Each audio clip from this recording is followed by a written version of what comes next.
దేవుడు ఆ బోధ ఎలాంటి బోధనంటే నిన్ను సర్వసత్యములోనికి నడిపిస్తాడు. అంటే నీకు ఏది కొదువుగా ఉందో పరిశుద్ధాత్ముడు నీకు చెప్తాడు. క్లాసిక్ ఎగ్జాంపుల్, ఒక యవనస్తుడు వచ్చాడు. అతడు ధనవంతుడు. అతడు గొప్ప అధికారి. అతడు వచ్చాడు, నిత్య జీవమునకు వారసునకు నేనేం చేయాలన్నాడు. ఆజ్ఞను పాటించన్నాడు, బాల్యం నుంచి అనుసరిస్తున్నాడు. ప్రభు అన్నాడు, నీకు ఒకటి కొదువుగా ఉందన్నాడు. అంటే నిత్యత్వం పొందుకోవడానికి, నిత్యత్వం వెళ్ళడానికి ఒక కొదువు ఉందన్నాడు. ఆ కొదువ నిన్ను నిత్యత్వానికి వెళ్లకుండా ఆపుతుంది అని ప్రభు చెప్పారు.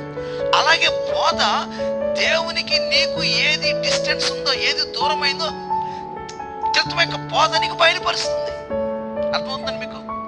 నీకేది కొదువుగా ఉంది, నువ్వు నిత్యత్వానికి దూరంగా ఉండడం గల కారణము, లేదా నీ జీవితంలో ఆశీర్వాదము లేకపోవడం గల కారణము, లేకుంటే నీవు పరలోకము పొందుకోవడం కారణంగా నీకు ఒక కొదువు ఉంది. దానివల్ల నువ్వు వెళ్ళలేకపోతున్నావు, రీచ్ చేయలేకపోతున్నావు. అలాగే పరిశుద్ధాత్ముడు అంటే తత్వమైన దేవుడు తన బోధ ద్వారా నీలో ఉన్న కొదువ బయటికి తీసుకొచ్చి, అందుకని నువ్వు చేయలేకపోతున్నావు, ఆ కొదువు వల్ల నువ్వు రీచ్ కాలేకపోతున్నావు అని తత్వంలో బోధిస్తూ ఉంటాడండి. అది త్రిత్వ బోధ. అంటే త్రిత్వమైన దేవుడు ఏంటంటే బోధ ద్వారా మన అంతరంగాన్ని సరి చేస్తాడు. యేసు ప్రభు ఏం చేశారు? అంతరంగాన్ని సరి చేశాడు.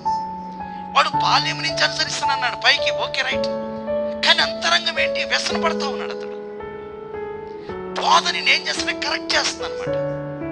నిన్ను నీ గోల్ని రీచ్ అయ్యేటట్టుగా దేవుని వాక్యం నీకు చెప్తుంది. బుద్ధి చెప్పొచ్చు, హెచ్చరించవచ్చు, నిన్ను నడిపించవచ్చు. ఈ ప్రాబ్లం వల్ల నువ్వు ఇక్కడ ఆగిపోయావని చెప్పొచ్చు. పరిశుద్ధాత్ముడు నిన్ను సర్వసత్యంలోనికి ప్రభు తీసుకుని వెళ్తాడు అని చెప్తున్నాడు.